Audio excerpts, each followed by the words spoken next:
E se a justiça fosse uma utopia? O mundo seria um paraíso? Seriam as relações todas amáveis? A equidade uma realidade? Estaria a natureza em equilíbrio? Os direitos todos garantidos? A liberdade acima de tudo? E se a justiça fosse uma utopia? Não estamos aqui para responder, mas para perguntar. Hoje, 5 de outubro de 1988, no que tange à Constituição, a nação mudou.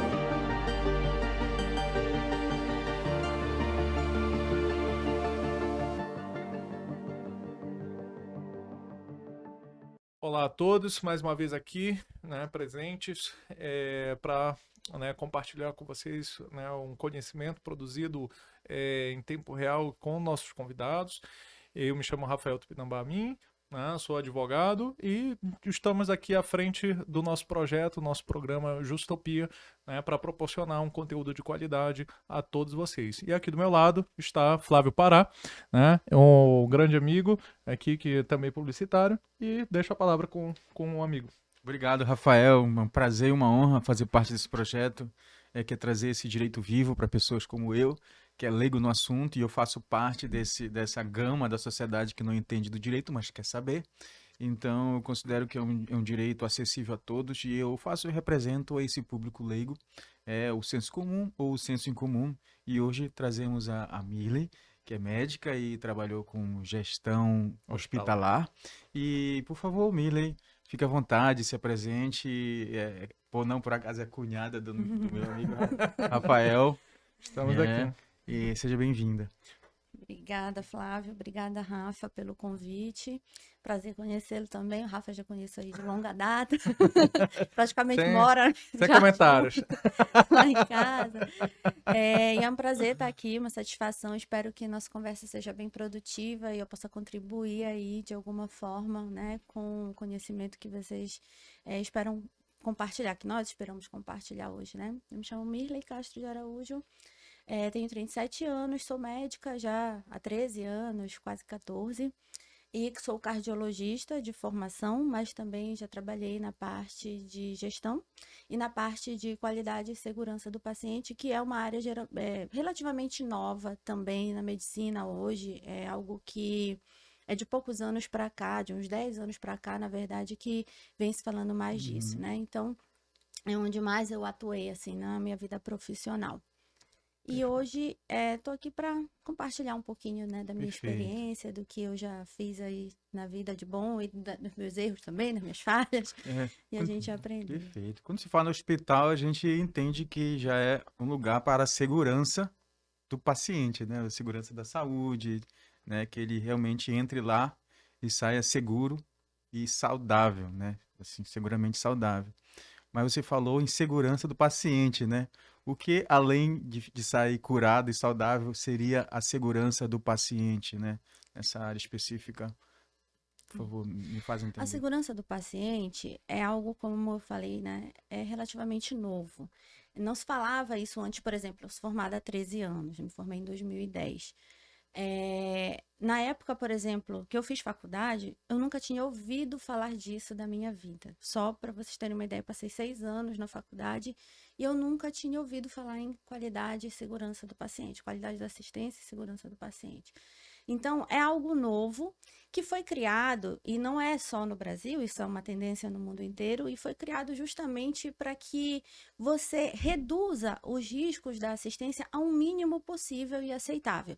Porque a gente sabe que esse risco nunca vai ser zero, A gente sabe que tudo na nossa vida tem um risco. Viver é um risco, Sim. A gente sair na rua é um risco, tudo na vida tem um risco, então a assistência hospitalar, a internação, todos os processos de cuidados de saúde, eles também têm o seu risco. Então, o objetivo de se implantar essa visão de qualidade e cuidado seguro é justamente para você mitigar esses riscos para uma pessoa que já está tão fragilizada, que é a pessoa que está internada. Então, a gente sabe que assim como existe risco em tudo na nossa vida, vai ter risco também na assistência hospitalar. Você está internado, é um risco, você está fazendo um procedimento, é um risco, você fazer, às vezes, uma consulta, tem gente que vai para uma consulta, os pisos estão molhados, escorrega, cai, se machuca, então tudo é um risco. E você trabalhando em instituições que levam a sério a segurança, né, na saúde, você consegue mitigar esses riscos para um nível aceitável, mínimo, né, em que você não precise fazer causar tanto dano, né, no paciente, principalmente quando esses danos eles são evitáveis. E aí, dentro dessa política de segurança, o Ministério da Saúde, ele criou em 2013, eu acho, faz 10 anos, ele criou em 2013 o PNSP, que é o Programa Nacional de Segurança do Paciente. Esse programa foi um marco histórico na assistência hospitalar, na assistência de saúde do Brasil, porque nunca se falava disso antes, né?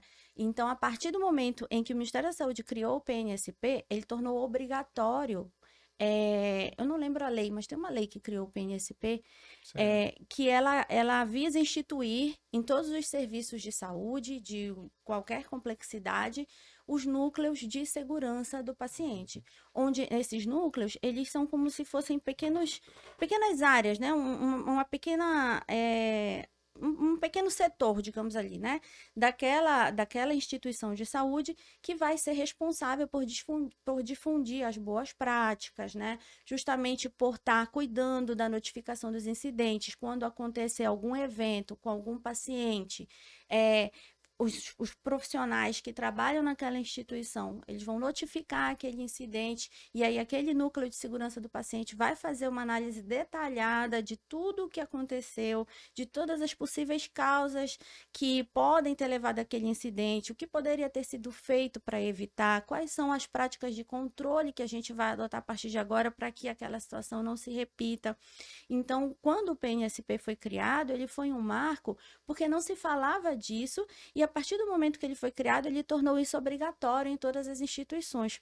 Porém, mesmo ele sendo obrigatório, mesmo existindo uma lei que o instituiu, a gente vê que a quantidade de instituições hoje, instituições de saúde, que adotam isso, que tem o seu núcleo de qualidade e segurança do paciente é mínima. É uma proporção muito pequena de instituições de saúde que trabalham com essas práticas, né? Trabalho baseado em protocolo, em notificação de evento, faz análise de evento e trabalha com os protocolos de segurança do paciente que existem também, né? A gente tem 6 protocolos de segurança do paciente que são, digamos assim, os básicos, né? São aqueles protocolos que todas as instituições que trabalham com qualidade de segurança, elas têm que seguir esses 6 protocolos.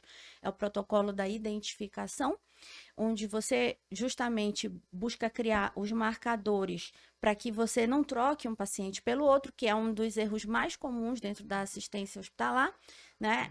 Da assistência em saúde como um todo, na verdade, não só hospitalar. Trocar o bebê no... Exatamente, né? Trocar o bebê. Esse tipo de coisa, né? Meu Deus. Né? Então, a identificação é um básico, um protocolo básico de segurança, que é uma coisa tão simples e que a gente acaba lidando com tantos erros, né? Vendo tantos erros dessa coisa tão simples. Então, geralmente, as instituições, para esse protocolo, elas criam os marcadores, né? Que são aqueles critérios que ela vai utilizar para avaliar se aquele paciente é ele mesmo. Geralmente, elas utilizam 3 marcadores. A grande maioria, cada instituição é livre para adotar os seus critérios, mas a grande maioria adota o nome completo, o nome da mãe e a data de nascimento, porque seria muita coincidência 2 pessoas terem exatamente essas mesmas coisas idênticas, né? Então, geralmente, eles fazem isso para a questão da identificação. Então, é para mitigar o risco de troca de paciente. É o primeiro protocolo. O segundo protocolo é da comunicação segura, que é outra coisa que dentro da assistência, da assistência de saúde é muito frágil. A comunicação, a gente observa no dia a dia que a maioria das falhas, elas acontecem por falhas de comunicação. É um plantão trocado que o médico ou o enfermeiro que está saindo desse plantão tá com pressa para entrar no próximo, então ele não passa o caso do paciente direito, acaba trocando naquela falha uma informação que era de um paciente e era do outro, fala que é do outro, o exame era para o fulano fazer, ele acaba dizendo que é o outro paciente que vai fazer, falha de comunicação entre a equipe e falha de comunicação com o paciente também, às vezes de não deixar claro para o paciente o que ele está fazendo ali. A gente encontra muito paciente que está internado não sabe nem por quê. Paciente que está internado por um procedimento eletivo e não sabe sua previsão de alta. Como é que é um procedimento eletivo e você não sabe a previsão de alta? Procedimento eletivo tem que ter uma previsão de alta. Uma cirurgia de hérnia, o paciente não sabe quando vai de alta. Não, vai no outro dia se der tudo certo, né? Uma previsão. Se acontecer alguma complicação, tudo bem, vai adiar essa alta, né? Mas dando tudo certo, tem que ter uma previsão, né? Então, esse protocolo de comunicação da equipe, hoje em dia, por exemplo, eles trabalham muito com uma ferramenta chamada Readback, que é você falar e pedir para outra pessoa repetir o que você falou, para justamente você ver se você se fez entender, se não houve nenhuma falha ali, que lá em cima lá na frente pode gerar um evento, lá na frente pode gerar um dano para o paciente, né? O outro protocolo é da medicação segura, que é outra coisa que você tem muita falha dentro da assistência. Você trocar dose, você trocar a medicação dentro do próprio paciente ou de um paciente com o outro, ou você errar, por exemplo, a via de administração. Então, dentro das instituições que trabalham com qualidade e segurança do paciente, tem que ter um protocolo de medicação segura, né? Onde você vai conferir ali, de acordo com aquele protocolo, se é o paciente certo, se é o medicamento certo, se é a dose certa, se é a via de administração certa, se está tudo realmente de acordo com o que está prescrito, e aí o médico confere, né? Junto o enfermeiro confere, depois o farmacêutico confere, tem que ter essa dupla ou tripla conferência para que você tenha a certeza que você está mitigando aquele risco, né? E aí você tem também um outro protocolo, que é o da cirurgia segura, que é uma outra coisa que a gente vê bastante erro, né? Troca de membros numa cirurgia para operar o braço direito, opera o braço esquerdo. Então, hoje em dia, você precisa ter um protocolo que vai garantir que aquela cirurgia vai ser feita, por exemplo, no lugar certo, para o paciente certo, que a equipe está toda ali. Você tem que, por exemplo, demarcar, principalmente nas cirurgias que são de órgãos que tem dois, né, duplos, por exemplo, 2 braços, 2 pernas, demarcar direitinho e ser padronizado. Qual é o símbolo? O médico, ele não pode usar o símbolo da cabeça dele. Eu quero marcar um X na perna que eu vou operar. Não, geralmente o protocolo vai dizer qual é o símbolo que você vai utilizar, mas o que eles padronizaram é ser um alvo, né, um círculo com uma bolinha no centro, que é justamente para não ter confusão. Olha, quando eu botar o alvo aqui na perna esquerda, é porque essa perna é o alvo da minha cirurgia, é aqui que eu vou mexer. Então, justamente porque se não houvesse, por exemplo, essa padronização, um médico ia botar uma bolinha, outro médico ia botar um X, o outro médico ia botar um asterisco e no final ia virar uma confusão. Então, são pequenas coisas que a gente observa, né? A gente Isso pensa é que é direito, uma... inclusive. Porque a normatização. Porque assim, a gente pensa que é uma besteira, né? A gente fala, mas que besteira tu se preocupar se é uma bolinha, se é um X, se é um asterisco, se é uma seta. Parece uma besteira, mas o que isso já causou de erros, né, na assistência, de danos para o paciente, é algo realmente muito relevante. Então, por isso precisa ser feita uma assistência segura, ela é feita nos detalhes, ela é feita nas pequenas coisas. Você sabe que aquilo que for aquele paciente, às vezes, que está muito grave, às vezes você não vai conseguir, talvez, fazer tanto por ele, mas às vezes você tem um paciente que está bem, que internou para fazer uma cirurgia eletiva e sai com um dano muito maior do que o que ele entrou. Então, será que a gente não podia ter feito nada por esse paciente para que pudesse ter mitigado aquele risco, né? O outro protocolo que tem a outra meta, né, de segurança é em relação à redução das infecções hospitalares, né? E aí entra uma coisa que é básica, que é simples, que é barata, que é fácil e que hoje ainda é uma luta para a gente conseguir a adesão de muitos profissionais, que é lavar as mãos. Isso ficou muito evidente na pandemia, né? Acho que nunca se falou tanto de lavagem, não lavagem, higienização, porque você pode higienizar com álcool também, né? Então, acho que na pandemia isso ficou muito em evidência, foi onde mais se falou e foi onde realmente as pessoas começaram talvez a entender a relevância disso, né? É uma coisa tão simples de se fazer e que às vezes é tão difícil ter adesão. Muita gente não quer. Tem profissionais que às vezes acham que basta calçar a luva e tá tudo certo, e não é assim, né? E hoje, para mitigar a nossa mão, na verdade, ela é o principal meio de contaminação de um paciente para o outro. Se eu vou ali examinar um paciente, eu vou manipular esse paciente. Se eu não lavar as mãos ou não higienizar, né, com álcool, se eu não higienizar adequadamente as minhas mãos e for examinar o outro paciente, eu vou passar alguma coisa desse paciente para o outro. É a principal forma de transmitir infecções dentro do serviço de saúde de um paciente para o outro, sim, né? E aí tem os serviços de controle de infecção hospitalar que são extremamente importantes e que têm uma ação muito intensa dentro dos serviços de saúde, difundindo isso, né? Essas boas práticas de higienização de mãos, analisam ali os indicadores de infecção hospitalar e tudo mais, e através desses indicadores eles conseguem realmente adotar boas práticas que possam mitigar esses riscos de infecções hospitalares. E a sexta meta, para controle de mitigação, né, de risco, meta internacional de segurança do paciente, é do controle de queda, sendo que no Brasil também, dentro dessa sexta meta, entra o controle de lesão por pressão. Controle de queda, por quê? Também é um negócio muito simples e, às vezes, já teve casos, né, conheço casos de instituições onde eu já trabalhei, que o paciente estava internado, foi feita ele estava um pouco agitado, foi feita uma medicação para contê-lo, assim, né, para que ele ficasse assim, mais relaxado.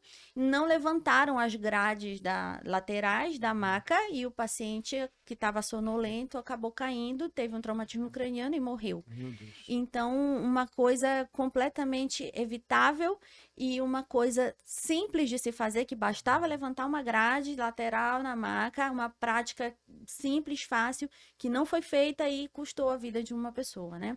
E fora que esse é um caso extremo que eu tô falando, mas a maioria das quedas dentro das instituições, graças a Deus, não leva à morte, mas vai levar algum dano, nem que seja leve. A pessoa vai, por exemplo, se machucar, nem que seja um roxo na perna, vai acontecer de cair. Então, esse protocolo visa isso, implantar as práticas de controle para evitar as quedas. E aqui no Brasil, como a gente tem muita lesão por pressão, também essa sexta meta envolve isso. Lesão por pressão são aquelas úlceras que se formam naqueles pacientes que são acamados, né? E que, às vezes, quando esses pacientes não são cuidados de forma adequada, não são adotadas as ações preventivas para essas úlceras, elas acabam se formando, né? São as lesões por pressão, quando o paciente fica muito tempo na mesma posição. E são coisas completamente evitáveis hoje também. Se você conseguir mudar o paciente de posição de 2 em 2 horas, você consegue fazer isso, tirar o paciente do leito. Hoje em dia, a gente vê muito também na internet vídeos assim, e as pessoas se surpreendem, mas graças a Deus que isso está acontecendo. O paciente na UTI, que está, às vezes, com uma traqueostomia, mas ele está sentadinho ali na beira do leito dele, que é para sair do leito, que é para andar um pouquinho, que é justamente para evitar esse tipo de coisa. Então, essas são as 6 metas básicas. Mas porque são os maiores riscos, né, os mais comuns, digamos assim, dentro da assistência em saúde.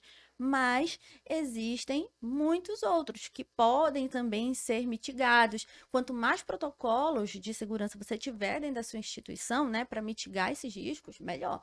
Né? Então, existem outros que você pode fazer, por exemplo, o risco de flebite, que é essa inflamação que fica no braço, no lugar onde você pegou um acesso, né? Se o paciente ficar muitos dias, mais de 3 dias com aquele acesso venoso, pode começar a inflamar e depois infeccionar. Então, tem protocolo para evitar isso, para evitar broncoaspiração, você pode evitar qualquer risco que você quiser, para evitar trombose, né? Então, uma instituição segura, uma instituição que trabalha e leva isso a sério, ela vai trabalhar baseada em protocolo, não é no achismo de ninguém, não é no que a minha preferência, no que eu acho, não. Tem que ser baseada em evidência, tem que ser baseada em protocolo, todo mundo tem que agir da mesma forma. E levar a sério, né? Que é uma coisa que é difícil fazer as pessoas aderirem a isso. Principalmente quem é mais velho, assim, pessoas que são formadas há muito tempo, que não viram isso. É difícil fazer essas pessoas aderirem, mas a gente consegue, assim, insistindo um pouquinho, a gente consegue. Isso abre uma questão muito interessante, né, inclusive jurídica, que essa que é inclusive a nossa proposta. Porque, veja bem, olha, só nas nossas falas a gente não consegue perceber, por exemplo, discussões jurídicas interessantes. Aí, né, tu trouxeste uma discussão bem interessante. Enciclopédia, praticamente.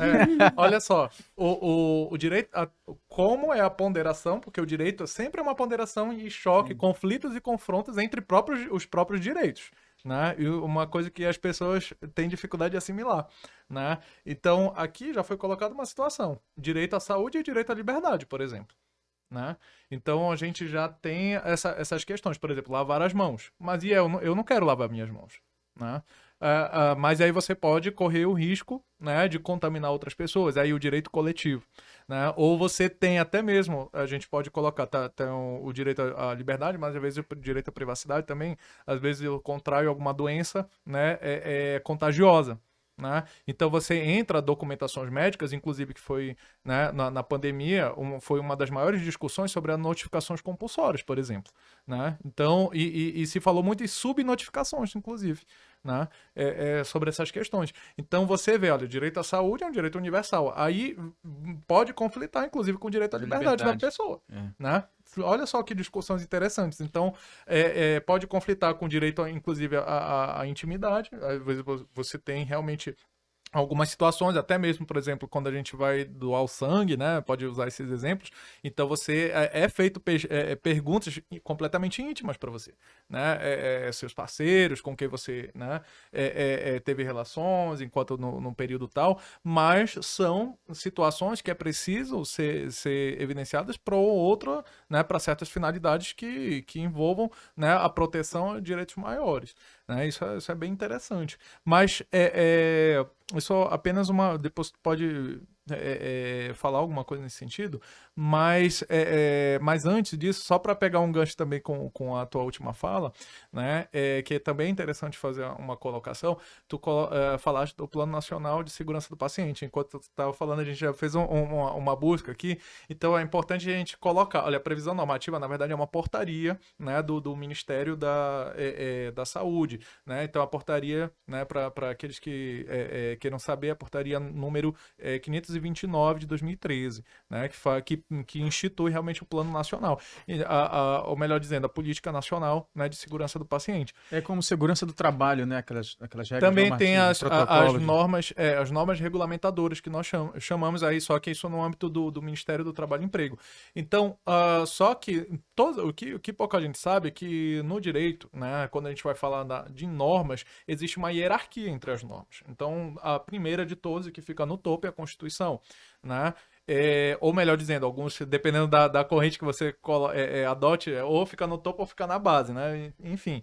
Então, mas é interessante, inclusive Kelsen, ele né, que foi um dos teóricos, né, ou doutrinadores nessa área, ele gosta da imagem da pirâmide inversa, na verdade, que então imagina a ponta da pirâmide, né, lá embaixo, né, em vez dela estar pro alto, ela está apontando para baixo, e a Constituição seria aquela, né, a norma que estaria ali, e se você tirar ela, a pirâmide desequilibra, ou seja, é por isso que ele pensou dessa forma, inclusive, né? Então, todas as normas têm que passar no filtro da Constituição Federal.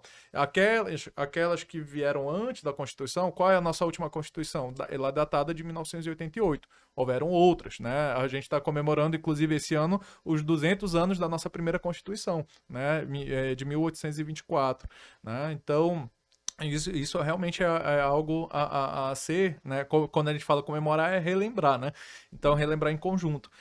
Então, quando a gente tem essa situação, a gente está falando de normas, né? Geralmente a gente usa tudo, lei, né? A lei para isso, a lei para aquilo, né? Mas na verdade são normas. E nem todas as normas são leis, né? Um exemplo dessa, né, é portaria, por exemplo. É uma norma, né? Uma previsão normativa, né? E que a gente pode até chamar de diploma normativo, né? Então, seja ela Constituição, lei complementar, lei ordinária, medida provisória, olha só, vários atos aí são categorias completamente diferentes, cada uma tem seus procedimentos, né? Cada uma tem suas competências, nem todo mundo pode, né? Como a Miller falou, até assim como quando eu determino uma padronização para alguma coisa, para algo, né, para determinada finalidade, isso é uma normatização, você manda, né? Então a norma é bem simples de você entender, né? Então quando você simplesmente está mandando, proibindo, permitindo alguma coisa, isso é norma. Né? Então, no nosso dia a dia, nós sempre proibimos alguém a fazer algo, permitimos alguém, não é lei, né? Mas é uma norma, né? Querendo ou não, é uma norma. Não entre no meu quarto, né? Isso é uma norma, tá? Mas não é uma legislação. Por quê? O que caracteriza? A legislação, por exemplo, é quem está, né, fazendo, elaborando ela. Então, se é uma pessoa normal, não é uma pessoa representante, né, do povo, por exemplo, é uma norma, né? Mas, dependendo se for o poder executivo, por exemplo, ele não dita leis. São portarias, normas regulamentadoras, poder executivo. Agora, se é o poder legislativo, a gente já está falando de leis, por exemplo. Né? Lei ordinária, lei complementar, né? A Constituição, por exemplo, nem é o legislativo propriamente, é uma Assembleia Legislativa e só tem uma vez. Inclusive, se entrar uma nova Assembleia, como 2013 já tinha praticamente o prenúncio, né? Aí, meu irmão, simplesmente refaz tudo, zera todo o jogo, aí tem que ver o que é recepcionado, se as normas mais antigas, se elas são recepcionadas por ela, né, pela Constituição, aí, ou, né, se as normas forem posterior à Constituição, tem que ver se elas se adequam. Aí você tem ações para isso, né? Se ela não se adequar, você tem ação direta de inconstitucionalidade, você tem ação direta de constitucionalidade e tudo mais. Então, veja só, para chegar na portaria, voltando para o foco da situação, para chegar na portaria número 529, né, para definir a Política Nacional de Segurança Pública, você tem que ver que ela é fundada, você vê logo no primeiro artigo, né, que ela é fundada na Lei Orgânica da Saúde, é numa lei, olha só. Então tem que ter aquela escala, né? Aí a Lei 8.080 de 1990, né? A portaria, né, 529, por exemplo, ela surgiu em 2013, né? Mas a lei que permite que ela seja criada, aí tem que ter uma lei para permitir que alguém crie essa portaria, né? Para designar quem é a autoridade competente para instituir essa portaria. Então é a Lei Orgânica, né, da Saúde, de 1990. E antes dessa lei, perceba, em 1990, ela se baseia no artigo 196 da Constituição Federal, né, de 1988. Né? Então você tem essa conexão lógica entre as normas. Né? Então, cada norma, inclusive, pode ser revogada, pode ser editada, né, alterada, né, enfim, por outra norma, mas que seja equivalente. Ainda tem regras também para isso. Né? Então, uma Constituição só por emenda constitucional pode ser alterada, modificada ou criada algum artigo. Uma lei também, se ela for ordinária, por uma lei ordinária, né? Uma lei complementar por uma lei complementar e assim por diante. Né? Então, tem essas nuances, é interessante sempre quando a gente, né, for falando, a gente também agregando conhecimentos para quando qualquer um de nós mencionar algum termo, né, e já ir familiarizando o público com alguns raciocínios, né, alguns contextos. Eu acho realmente interessante. Então, perpassa por isso. Aí, a natureza, por exemplo, normativa, né, que é prevista a política, por exemplo, é essa portaria, né, 529. Então, para quem tiver interesse, já pode, né, sondar e se inteirar mais dela. Então, aí a gente vê, né, esse intercâmbio de todo profissional acaba tendo uma conexão, né, com o direito. E às vezes a gente se pergunta, né, mas acaba dizendo, olha, o Congresso Nacional deveria alterar aquela portaria, mas na verdade não é ele, né? E uma coisa que eu acho interessante, assim, tu como advogado, Rafa, Sim. talvez até me esclareça, assim. Fica à vontade, aqui é uma conversa, também. mas pode nos entrevistar também. Não, na verdade, porque eu, quando era gestora, quando eu fui diretora técnica de uma instituição, eu pensava muito isso, né? Como é que pode existir uma norma, né, que estabeleça essa obrigatoriedade dos núcleos de segurança do paciente nas instituições de saúde e ainda assim algumas instituições não obedecerem, sabe? Coisa também do nosso país tem um pouco assim, né, disso. Avesso às normas. Mas eu fico, assim, às vezes intrigada porque existe algo que regulamenta isso, né? Sim. Existe uma norma baseada numa lei que obriga as instituições a trabalharem dessa forma e ainda assim é tão difícil a gente conseguir Sim. a adesão, né? Porque a menor parte hoje das instituições é que tem esses núcleos de segurança do paciente. Então, e olha só, mesmo nas instituições que trabalham com o núcleo de segurança do paciente, a gente já vê uma quantidade muito grande de falhas na assistência.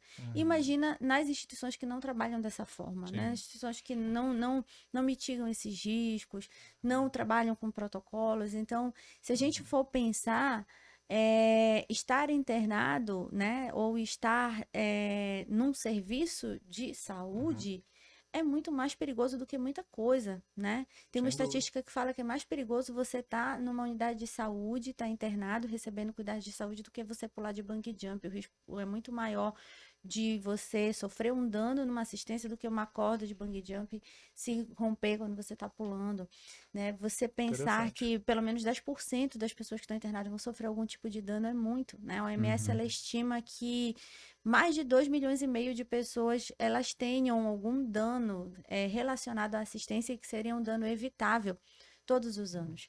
Então, imagina só, você entrar num hospital, numa clínica, sei lá, num ambulatório, num serviço de saúde, porque você está com um problema, porque a grande maioria das pessoas hoje só vai quando está com um problema mesmo, as pessoas não têm muito hábito ainda preventivo, né? Um dia vai mudar. Na advocacia é a mesma coisa.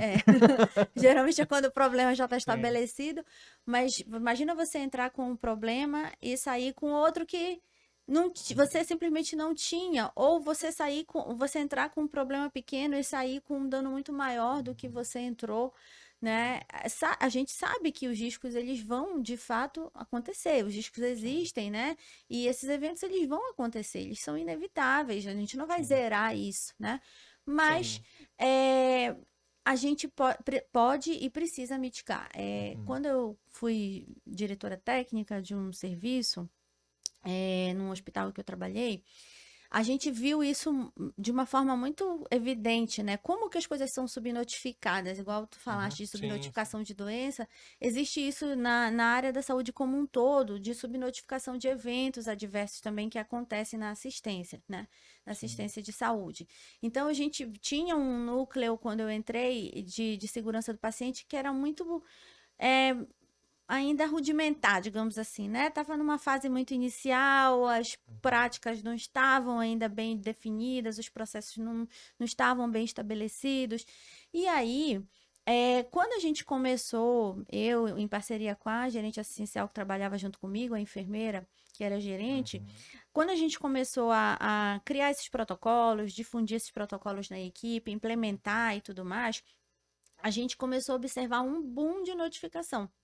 E aí, a primeira impressão que a equipe tinha era que, poxa, antes, quer dizer, as coisas estavam melhores antes do núcleo do que agora, porque antes não acontecia nada, ninguém falava nada, e agora tem um monte de coisa acontecendo. Mas, na verdade, não é que as coisas não aconteciam, elas sempre aconteceram, elas só não eram notificadas, a gente só não ficava sabendo. Acontecia um erro de medicação, ninguém falava nada e ficava por isso mesmo. Acontecia uma troca de paciente, ninguém falava nada e ficava por isso mesmo, né? Então, quando a importância desses núcleos de segurança, ela é tão grande que você consegue ver a evolução de um serviço de saúde quando você passa a implementar um núcleo desse, né? Eu passei por um caso muito dramático, assim, por causa desse... Compartilha conosco. A minha, assim, uma bela manhã de sábado, o meu filho me liga, meu filho de 18 anos já, chorando que nem uma criança. Pai, minha mãe foi atropelada. Aí ele, enfim, já estava a caminho do hospital, a mãe quebrou a bacia, né? E é um trauma delicado, né? Aí eu chego lá super nervoso, ele lá, enfim, sozinho, né? O pai do responsável do atropelamento, que estava cuidando, o cara sumiu depois. E aí ela é atendida naquela... Não é uma instituição pública, é uma instituição privada, não vou citar os nomes, bem que poderia, mas não vou citar. E ela estava urrando de dor. E nesse processo de faz cirurgia ou não faz cirurgia, e aí eu não sabia se deveria fazer, teria que dar um tempo para consultar o paciente, as consequências da cirurgia, que poderia ser rejeitada, né? O pino da cirurgia, e, enfim. Já eu pedindo, assim, uma comunicação, como você falou, que é um dos pilares, um dos protocolos é a comunicação, eu pedindo mais detalhe dessa comunicação, parece que não havia, sabe? Era um conflito de comunicação, porque ela sentia dor, né? Ela gritava, e em um dado momento, ela já atendida, ela mal conseguia se mexer, ela estava bem com... Ela não teve traumatismo no crânio, mas ela bateu... teve pontos no crânio, ela estava assim muito traumatizada porque foi uma batida feia. Aí queria dar alta para ela no mesmo dia, ela mal conseguia se mexer, sabe? E eu olhei para aquilo assim, como é que ela vai sair daqui, gente? A gente vê muito isso, Como é sabe? que ela vai sair daqui? A gente vê muito também. Eu tive que conversar com o médico, Uhum. com a médica. O outro chegou e falou, não tem condições de sair daqui. Aí ela ficou lá alguns dias de... Essa realidade eu tenho muita esperança que um dia vai mudar, sabe? A passos pequenos, né? Passos curtos. Hoje ela já tá bem, tá? Graças Que a bom, Deus. graças a Deus. Bem, Mas hoje em dia isso existe muito, né? E o que a gente vê é que o paciente hoje não participa muito do cuidado dele. Isso era uma coisa que eu tentava mudar muito lá na instituição onde eu trabalhava, porque o paciente ele tem que ser empoderado, ele tem que participar do cuidado dele. Ele que é, na verdade, o protagonista do cuidado dele, o cuidado gira em torno dele. E a gente vê hoje muito que ainda tem uma cultura de que o médico decide as coisas sozinho, porque o médico é que sabe o que é melhor para o paciente. E isso é tão forte, essa cultura, que os próprios pacientes muitas vezes pensam isso. Só que a gente tem que mudar e tem que começar a envolver o paciente, porque dificilmente só existe uma opção. Geralmente existe mais de uma, e você pode apresentar essas opções para o paciente e deixar que ele decida o que é melhor. Né? A gente vê, por exemplo, a gente teve uma experiência recente até na família em relação a isso. Paciente com câncer, às vezes, em estado terminal. E aí você pode dar para o paciente a opção: você quer voltar para sua casa? Você quer fazer sua transição de vida do lado da sua família, na sua casa, na sua cidade, com as pessoas que você ama? Ou a gente ainda tem uma outra opção de tentar um último tratamento, uma última quimioterapia, e ver como você responde e deixar o paciente decidir o que é melhor para ele? Né? Então, a gente não pode achar que o paciente é leigo, por ele ser leigo, ele não participa de nada, porque quem tem o conhecimento técnico sou eu, quem O princípio estudou da fui liberdade, eu. né? Direito à liberdade e à vida, né? Uhum. Assim, entra essa discussão filosófica. Exatamente. sim. Né? E assim, uma coisa que eu sempre Quando vê que não falo, tem mais jeito. Dá pra... eu a sou liberdade- uma grande entusiasta assim da qualidade e segurança do paciente, porque não conheci isso na faculdade, mas conheci trabalhando num hospital aqui em Belém, foi onde eu ouvi falar disso a primeira vez, um hospital público, tá? Que funcionava melhor do que muitíssimos, a maioria dos hospitais particulares que eu conheço, sabe? Interessante. Então era um SUS que funcionava e dava gosto de trabalhar ali, sabe? Então, ali eu conheci qualidade e segurança do paciente, conheci como é trabalhar com protocolos, como é que é notificar um evento, como é que é fazer uma análise e ver na prática como é que isso muda realmente toda a história de uma assistência dentro de um serviço de saúde. E depois, quando eu me mudei para o interior, que eu fui gestora no outro hospital, eu tentei levar essa experiência que eu tive boa nesse serviço aqui em Belém para esse outro hospital, e a gente conseguiu fazer muita coisa legal lá, né? E por ser uma grande entusiasta da segurança do paciente, eu sempre acredito que a gente tem que proporcionar a melhor experiência possível para o paciente. Ele tem direito a isso, ele já está fragilizado, né? Ele já está num lugar que não é a casa dele, sendo cuidado por pessoas que ele não conhece. Imagina você ter que confiar a sua vida na mão de uma pessoa que você não sabe quem é. Sim. Você não sabe se essa pessoa realmente sabe o que ela está fazendo. Você tem que confiar nela e em Deus, que Deus vai fazer ela fazer o que é o certo, né? Porque, de fato, é difícil você entregar a sua vida assim na mão de alguém que você não sabe quem é e confiar de olhos fechados, sem saber se de verdade vão fazer o que está sendo proposto para você. E muitas vezes existe uma diferença entre a experiência e o desfecho, né? Muitas vezes o desfecho não é o que você quer, não é o que você deseja, mas não é porque o desfecho foi ruim que a experiência precisa ser ruim também. Você pode ter uma experiência boa naquele serviço, mesmo que o desfecho não seja aquilo que você queria. Tipo um paciente com câncer. Como eu vejo, né, muitos oncologistas que são humanos, que trabalham bem, que têm empatia, que trabalha de fato com amor à sua profissão, e a gente vê que mesmo depois, por exemplo, que o paciente fez a sua passagem, mesmo depois que o paciente faleceu, a família vem, continua sendo amiga daquele médico, daquela equipe, é tão grata, sabe? Uhum. Muitas vezes volta lá na instituição, agradece e tudo mais. O desfecho foi o que aquela família queria? Não foi. Mas a experiência que eles tiveram ali foi tão boa, né? Aquela equipe transformou algo que era para ser totalmente ruim em algo que seja mais confortável para aquele paciente. Imagina o que é você saber que você está numa fase já terminal, que daqui a algum tempo você vai fazer sua transição Sim. de vida e tudo mais.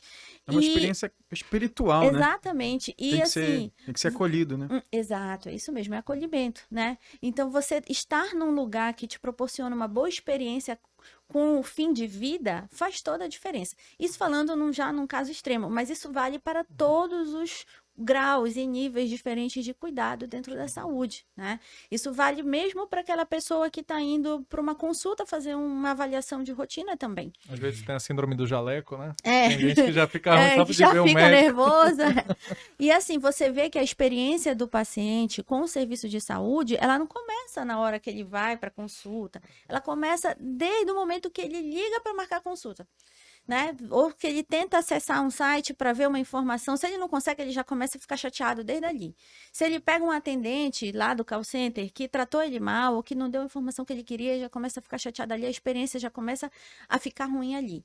E quando a experiência começa ruim, você, para reverter, você vai ter que trabalhar mais. Então, por que não trabalhar essa boa experiência já desde o início, em todos os graus, com todos os profissionais que vão fazer parte da jornada daquele paciente, né? A jornada do paciente não é só o atendimento médico em si, ou o atendimento que ele vai fazer, seja do médico, do nutricionista, do fisioterapeuta, de quem quer que seja.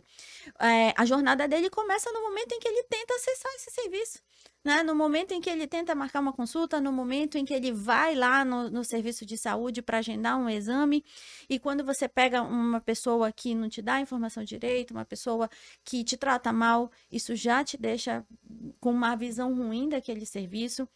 Aí depois você vai passar na triagem, o profissional que te atendeu também não foi legal, aí vai no médico, você percebeu que você passou mais tempo aguardando a consulta do que no A consultório pessoa em já si. vai adoecendo mais Vai ainda. adoecendo mais ainda, já Porque chega pior do que... Medicina integrativa tá aí para explicar que a mente, né, faz o corpo adoecer também, né? Com certeza, né? Sim. Então, se não tiver um bom tratamento, E enfim, isso é algo assim, essa pessoa questão adoece de mais ainda. humanização na saúde, né? Essa questão de experiência do paciente ainda é algo mais recente ainda do que a segurança do paciente. Experiência do paciente, humanização, já se fala muito mais agora, coisa de pouquíssimos anos para cá mesmo, né? Sim. Coisas que não se falavam antes. Antes o médico que era o centralizador do poder do cuidado, né? Eu estudei, eu é que me preparei, que tenho o conhecimento técnico, então só eu posso decidir. E hoje eu fico muito feliz quando eu já vejo serviços onde toda a equipe multiprofissional participa da mesma forma do cuidado, né? Onde o enfermeiro, muitas vezes o médico vem, nesse hospital que eu trabalhava aqui em Belém, que eu falei para você que era um SUS que funcionava muito bem, tinha um ortopedista incrível lá que trabalhava, gente boa demais.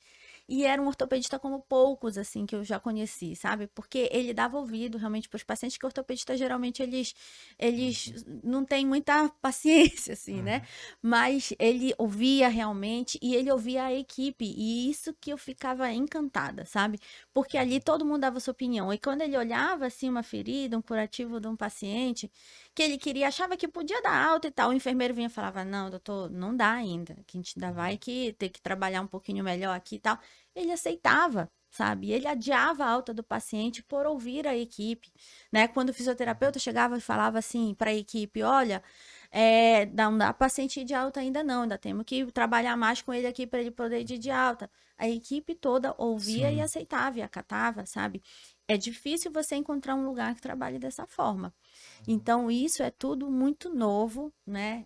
Embora a norma já tenha 10 anos aí, né? Como o Sim, Rafa sim. falou, Uhum. mas ainda é novo e está caminhando bem, mas acredito que ainda vai levar um tempinho até, de fato, a gente conseguir difundir em todas as Sim. instituições. Isso me lembra o caso lá da minha ex-mulher que...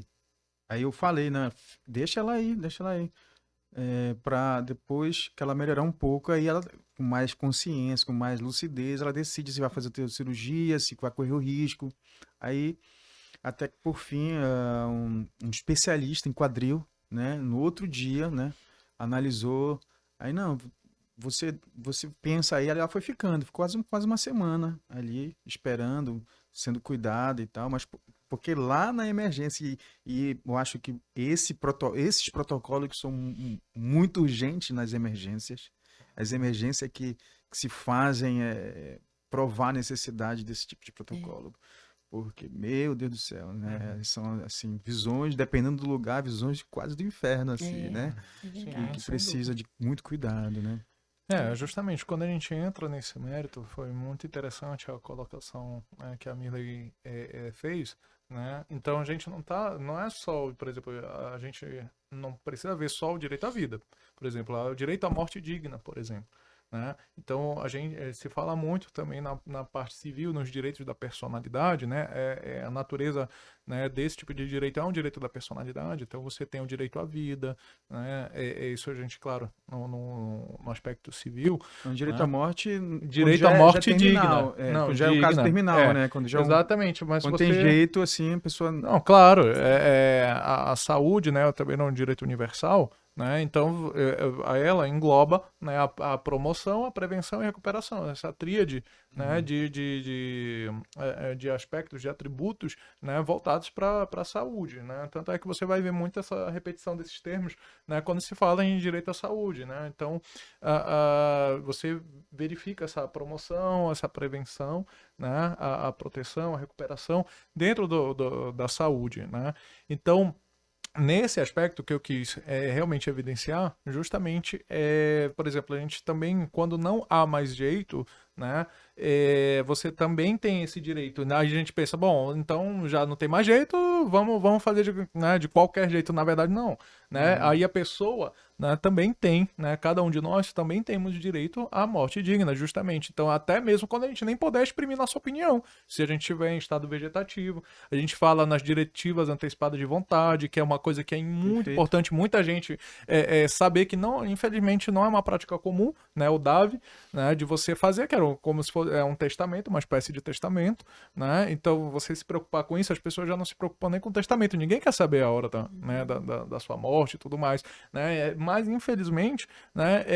Como é que você vai definir alguns, como diz, alguns protocolos, né, diante daquilo que você, né, pode vir, qualquer um de nós pode vir a passar, né, definitivamente. Enfim, você tem a sua liberdade, né, mas infelizmente todos nós somos presos às consequências, né, né, e nessas matérias a gente vê justamente, né, como pode se desenrolar, né, diversas situações. Então, uma coisa, outro ponto muito interessante, né, que foi colocado, que a gente pode nitidamente já fazer uma conexão, né, com a área jurídica, é justamente essa parte, a cultura e a norma. Né? Então, o Brasil, né, ele não tem, é difícil você ter essa cultura preventiva. Né? Então, você tem mais uma cultura realmente mais contenciosa, mais repressiva, mais diante da manifestação, né, daquilo que realmente vai se desenrolando, né, dos fatos. Então, quando ocorre determinada situação, é que você se preocupa realmente em saber o que fazer, o que não fazer. Então, isso em diversas profissões, né? A medicina, claro, é a que mais é crucial, assim, é questão de vida ou morte, mas muitas situações as pessoas não são afeitas muito a protocolos, a normatizações e muitas vezes acham que são engessamentos, né? Então, a gente vive num país altamente burocratizado e normatizado, né? É justamente por essa falta de obediência, de discernimento, né? De bom senso. Então, para você ter realmente a necessidade de criar uma norma, né? Você tem que entender que é porque justamente alguém está violando o arbítrio de alguém está violando o direito de alguém, não sabe conviver sem precisar do poder coercitivo. É justamente para conferir, não é para fazer as outras pessoas obedecerem, na verdade, a lei. Isso é muito curioso de dizer, né? Na verdade, é para conferir o Eu queria poder de fazer um coerção, comentário né? sobre esses É. pontos.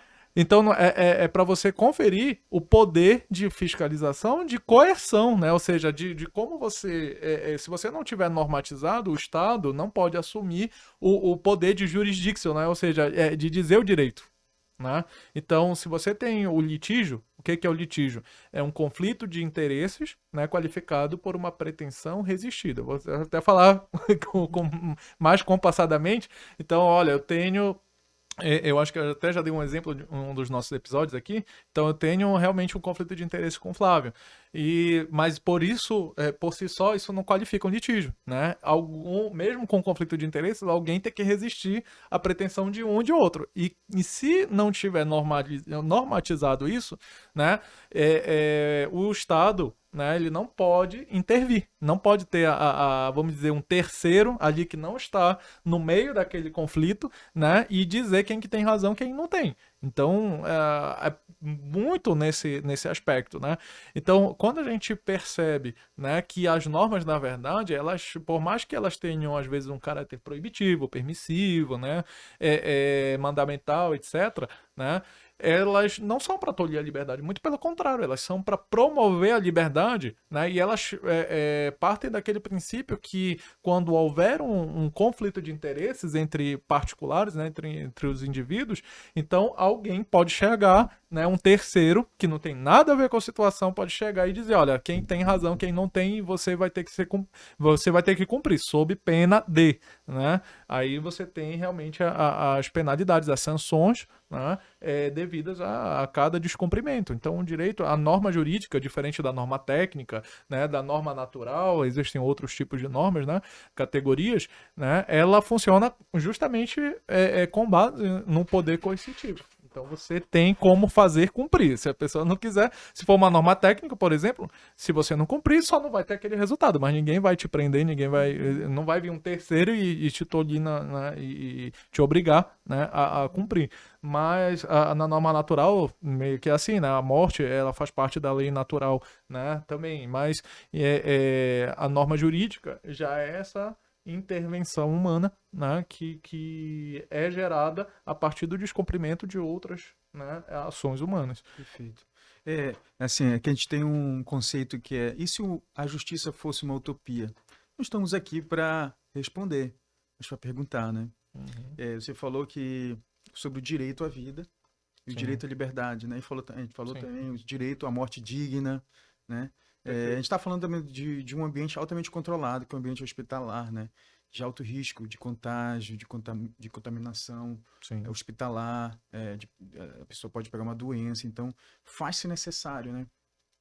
E ali envolveu vários outros fatores, como a ciência, o espaço, né, e o tempo, onde se analisou por muito tempo que se entendeu que cientificamente que aquilo realmente é um lugar contagioso e aí se estabeleceu protocolos, né?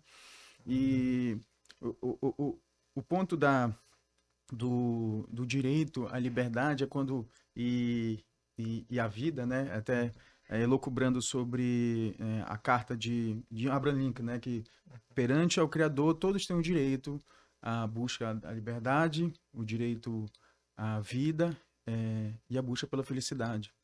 Então, isso é um direito alienável, né? Ele fala. E sob essa ótica se interpreta qualquer constituição, né? inclusive a dos Estados Unidos. Quem dera se aqui também fosse assim, né?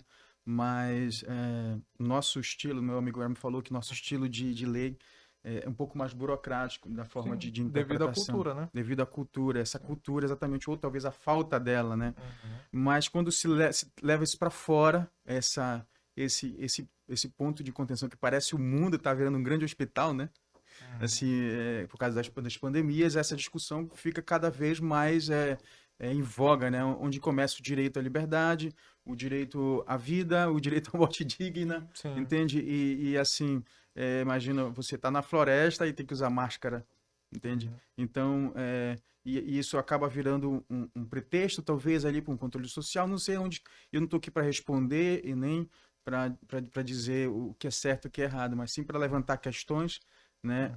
Eu entendo que é da importância absoluta disso dentro de um ambiente controlado, mas quando esse ambiente controlado, né? E é uma beleza para controlar, ainda mais quando envolve pouco tempo, como foi o caso da pandemia, que foi uma coisa urgente, uma coisa assim, e as pessoas sentiam medo e aquela coisa do ai, medo. Pouco tempo, a ciência não chega a conclusões tão rápidas assim, porque se trabalha com produção de conhecimento e o empirismo envolve tempo, análise de resultados, isso aqui não deu certo, e se cria uma solução em tempo recorde, e assim, envolve riscos também, né?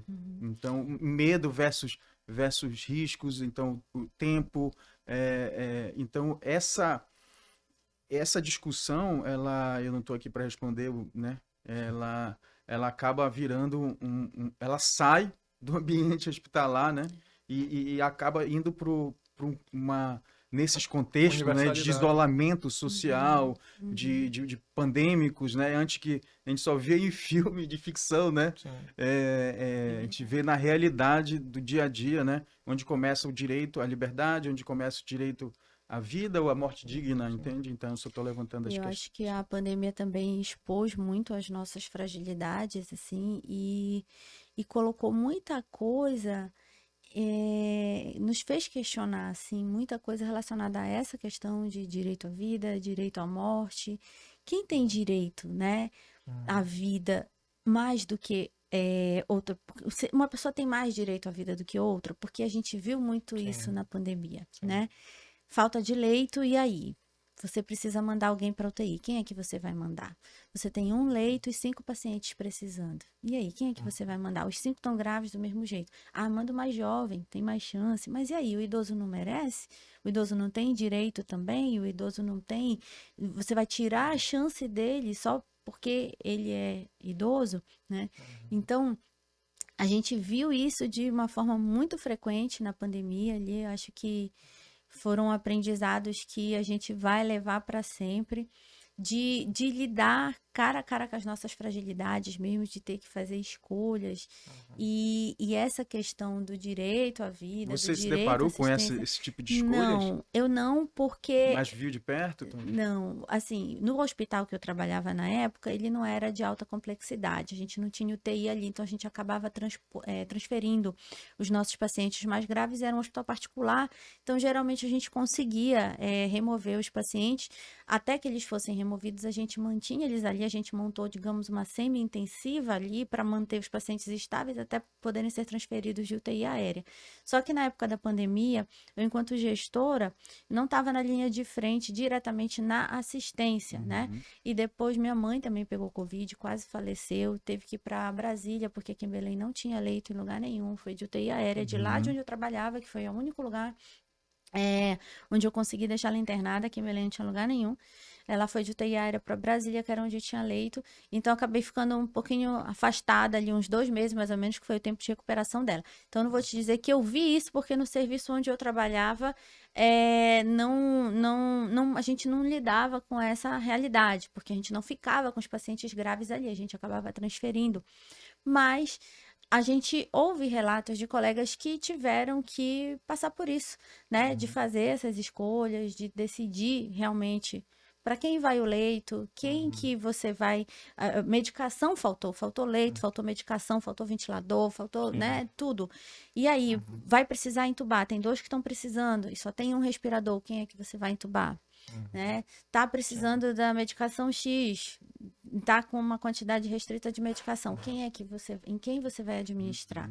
Então isso é muito complexo, Nossa, porque bem-vindo ao mundo material, É. né? Meu Deus do céu. O material exatamente. então e numa doença nova, né? Ninguém sabia como é que ela funcionava, como é que as complicações que ela poderia trazer. Você imagina o que é você conhecer uma doença dentro de uma pandemia, né? Que é uma epidemia que se espalhou ali pelo mundo inteiro.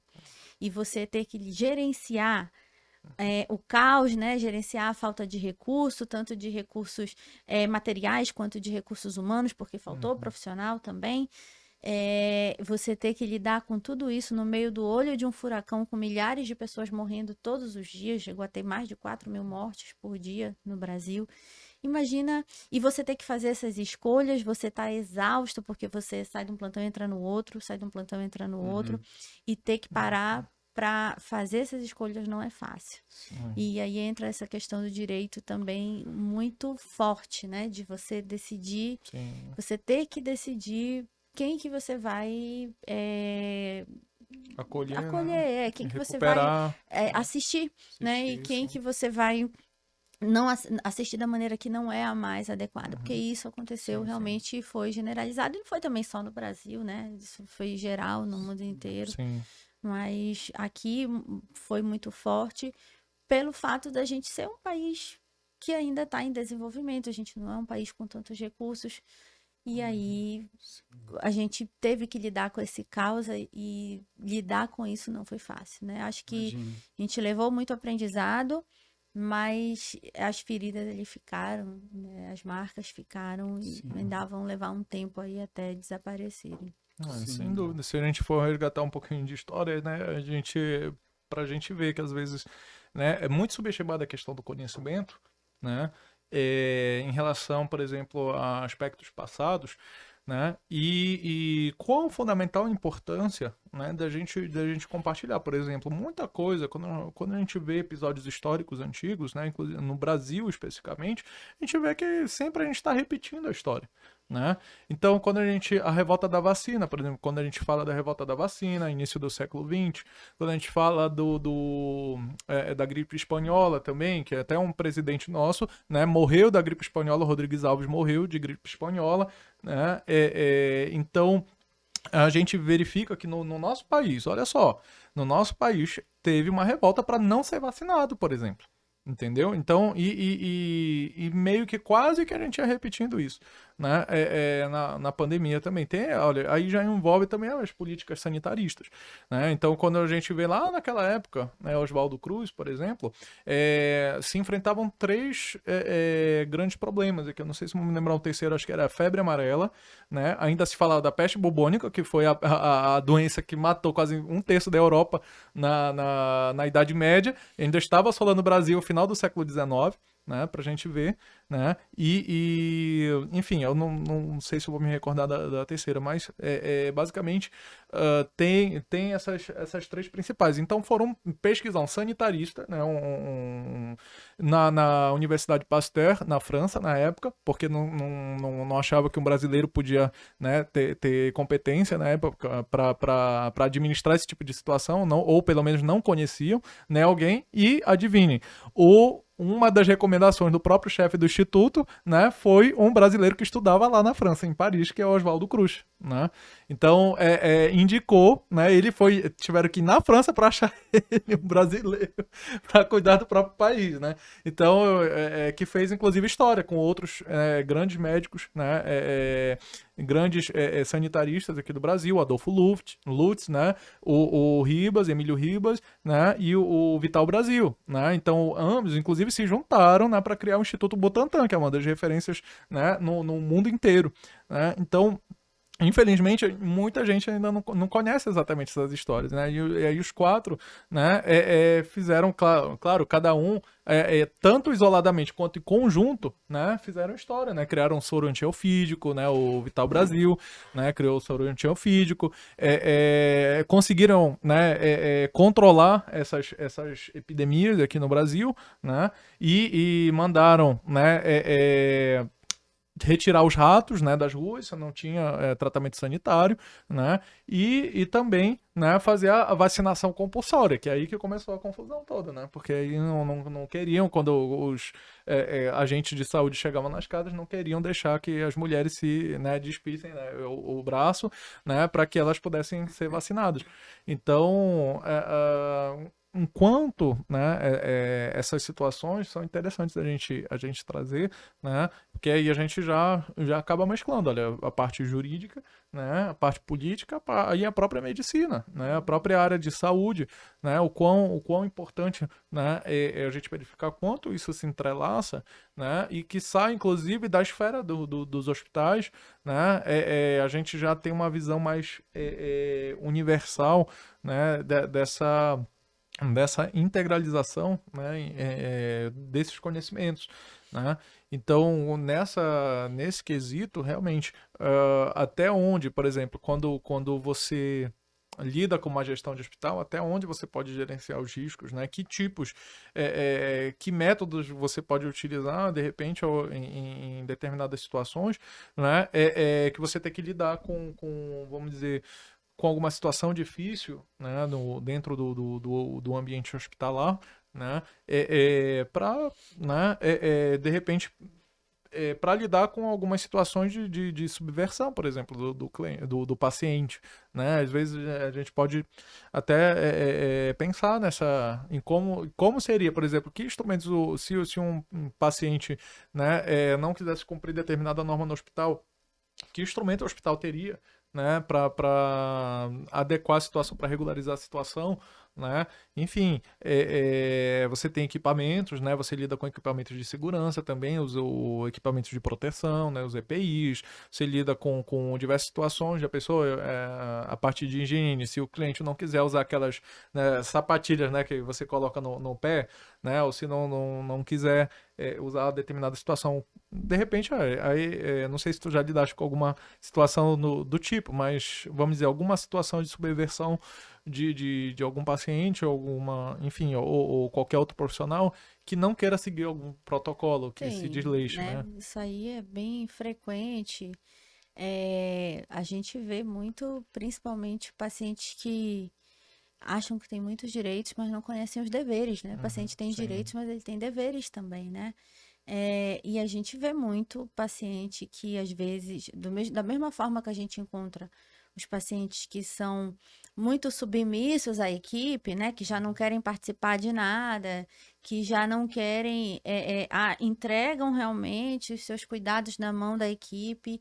E quando a gente pergunta para ele, e aí, a gente tem essa opção e essa opção, qual é que o senhor prefere? Ele, não, o senhor que sabe, doutor, porque o senhor que estudou para isso, o paciente fala isso, mas assim como tem esses, tem o oposto também, né? Aquele que não quer ouvir nada, que ele já pesquisou no Google e ele já chegou lá Doutor com o Google. diagnóstico, com o Dr. Google. tratamento, só para você fazer a receita para Agora é ele, o porque chat ele já. GPT, mano. Chat GPT Agora piorou. agora.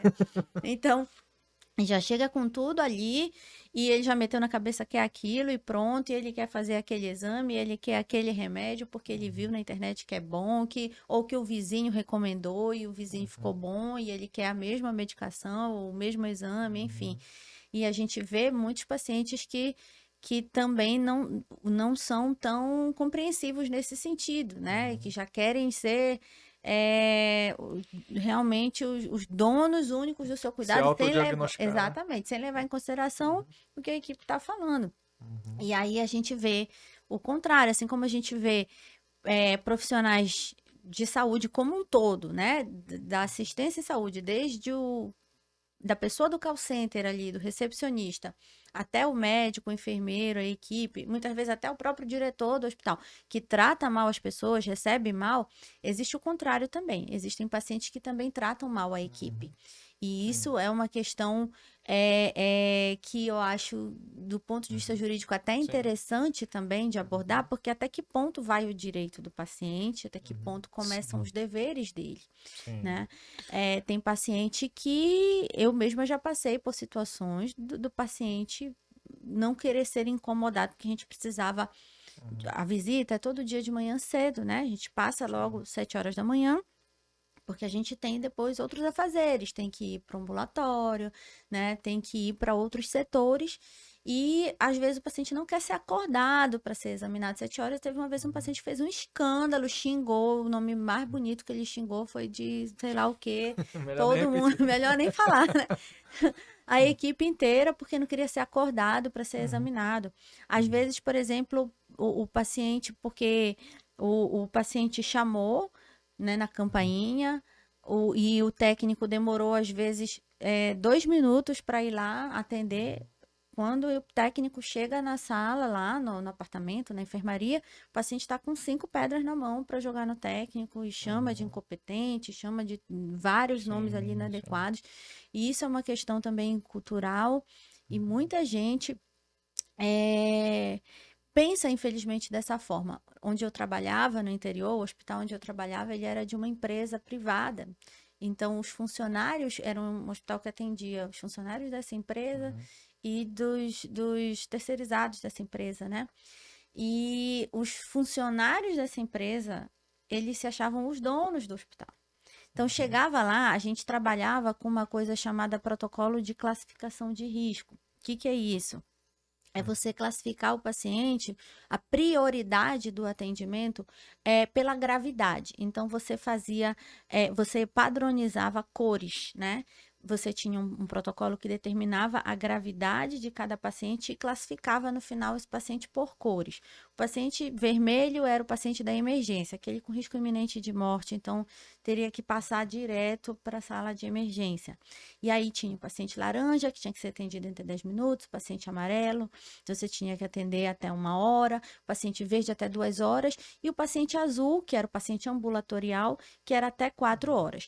Então, o que é o paciente azul? É aquele paciente que é hipertenso, por exemplo, e ele não quer ou não vai por algum motivo na consulta normal, mas ele vai na emergência para pegar a receita dele. Ou ele só quer uma guia de exame, ele não quer ir na consulta, ele vai na emergência para pegar uma guia de exame. Isso são coisas de ambulatório, né? Mas o paciente acaba indo na emergência para fazer isso. Então, nos serviços que trabalham com protocolo de classificação de risco, como a gente trabalhava, a prioridade da lei, né, que são os idosos, os pacientes com alguma deficiência, as gestantes, paciente com criança de colo, né? Sim. A prioridade da lei, ela valia até a recepção. A partir do momento que ele chegava na recepção, que ele tirava a senha para passar na triagem, e ele passava pela triagem com o enfermeiro, e o enfermeiro classificasse ele, por exemplo, como azul, porque ele foi ali só para pegar uma guia de exame, podia chegar um paciente 3 horas depois dele, se ele ainda estivesse lá esperando e o paciente fosse amarelo, o paciente ia ser atendido na frente dele. E é difícil você fazer o paciente entender isso. Porque ele acha que porque ele chegou primeiro, ele tem que ser atendido primeiro. Isso vale para ambulatórios, né? Para consulta, quando você vai fazer uma consulta de rotina, um exame de rotina.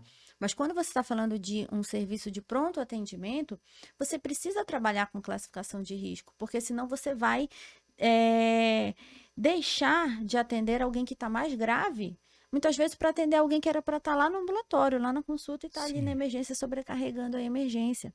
Então, fazer esses pacientes entenderem isso e acontecia diariamente, né? Todo dia era essa confusão, tinha ouvidoria, tinha reclamação, porque eu cheguei agora e já estou esperando aqui há 2 horas e um monte de gente que já chegou depois de mim, já foi atendido antes. Mas por que foi atendido antes? Quando não tem ninguém na emergência, você atende logo, não vai deixar ninguém esperando, obviamente. Sim. Por mais que eu seja classificado como azul, o protocolo está dizendo que eu posso esperar até 4 horas para ser atendido. Se não tem ninguém, não tem por que eu deixar o paciente 4 horas esperando. Obviamente, eu vou chamar e vou atender logo.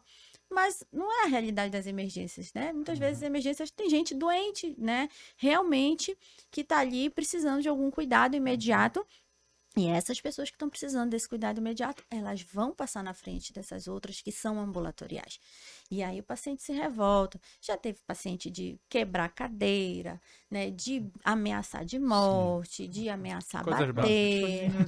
Só coisa Triviais, leve. Xingar é bem comum. Coisinha fofa. Né? Então, assim, a gente vê isso diariamente e é uma questão interessante da gente pensar, né? O que que é o direito e o que que é o dever também do paciente. Sim. Ele também tem deveres a cumprir, não tem só direitos, né? E, inclusive, muitos direitos dele terminam quando começa o direito dos Claro, outros claro. pacientes.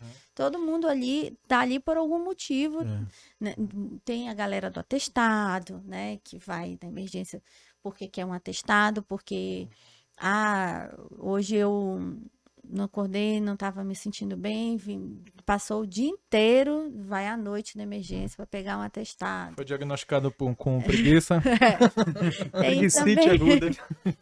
E aí, Qual é o essas CID? pessoas, quando elas vão lá, tipo, muitas vezes não aceitam quando o médico avalia, porque o médico ele tem essa liberdade também para definir o que o atestado é, obviamente, um direito do paciente, mas o médico não é porque o médico chegou, o paciente falou, ó, eu tive diarreia hoje de manhã, não fui trabalhar porque eu tive diarreia hoje de manhã. E ele chega na emergência tipo 8 horas da noite para pegar o atestado por causa de uma diarreia que ele teve de manhã. E aí o médico fala, tá, mas eu não te vi na hora que você teve a diarreia. O médico pode muito bem dizer, não, eu vou te dar uma declaração de que você veio aqui agora, mas eu não posso te dar um atestado de mais cedo se eu não te avaliei mais cedo. E aí o paciente não entende isso também.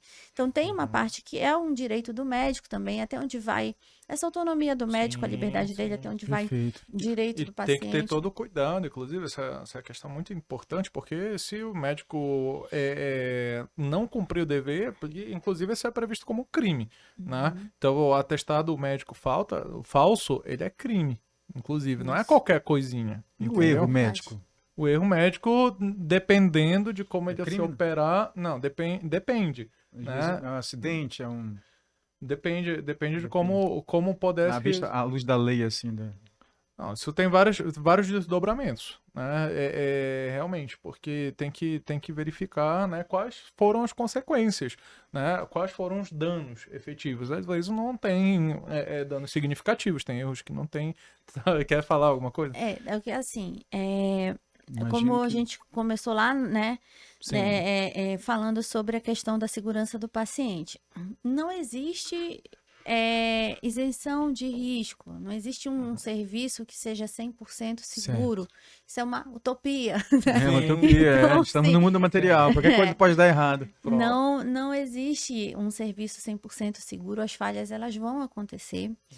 O que a gente precisa fazer é mitigar, adotar as práticas de controle para evitar que esses danos, esses incidentes aconteçam e venham a causar danos mais graves para os pacientes, né? É uma ilusão a gente achar que a gente vai conseguir e anular essas falhas, né? Que a gente vai conseguir extinguir essas falhas em todos os serviços e 100% delas. A gente está lidando com pessoas. Seres humanos são falhos e tem vários fatores que influenciam ali também. A gravidade do paciente, o cansaço, às vezes, da equipe, às vezes o grau de comprometimento dos profissionais, que é diferente, muitas vezes, de um para o outro. Muitos fatores acabam influenciando para isso. Então, a questão, ao meu ver, mais importante do que o erro, eu não vou falar de erro médico, mas eu vou falar de falha na assistência, porque não se resume apenas ao médico. Todo mundo ali pode falhar. Pode falhar o médico, sim. pode falhar o enfermeiro, o técnico, o fisioterapeuta. Pode ser uma enfim. reação em cadeia, né? Exato. Né? Existe até uma teoria dentro da qualidade e segurança do paciente que fala que é a teoria do queijo suíço. Eles usam muito isso na aviação também. Também gosto de aviação, então assisto uns vídeos, eles falam muito isso na aviação. Por que um acidente aéreo acontece? A aviação, ela é uma um dos setores mais seguros que existem, né? E eles, por quê? Porque eles trabalham com segurança, né? Eles adotam práticas de controle para promover segurança nos voos, e porque quando acontece um acidente ou um incidente, eles levam muito a sério. Eles passam anos investigando, analisando para poder chegar nas causas e ver o que pode ser feito para mudar, o que pode ser feito para melhorar e evitar que novos eventos dessa natureza aconteçam.